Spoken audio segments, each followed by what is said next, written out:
Welcome to Brain Vision. Hello everyone, let us do the following question. Here meter readings for a three-phase Y connected alternate supplying power to a motor indicate that line voltage are 330 volt, line current are 8.4 ampere, line power is 4.5 kilowatt. We have to find load in VA, PF, phase current and phase voltage. We have to solve for this.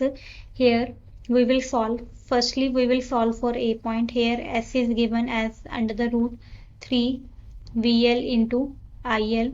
This is given as under the root 330 into 8.4. This is given as 4801 volt ampere. Now if we'll write value for P, this is written as P is equals to S cos theta. P is equals to S cos theta. And if we'll write power factor, this is equals to cos theta, this is equals to P by S.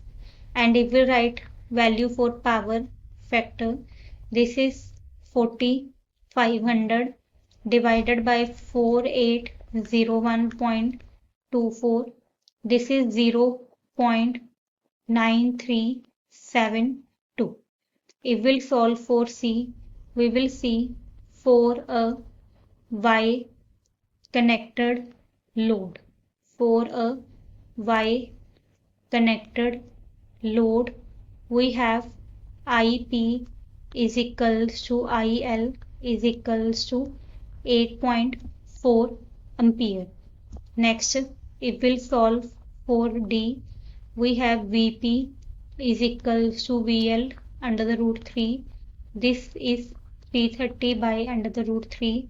This is 190.53 volt. Okay, thank you.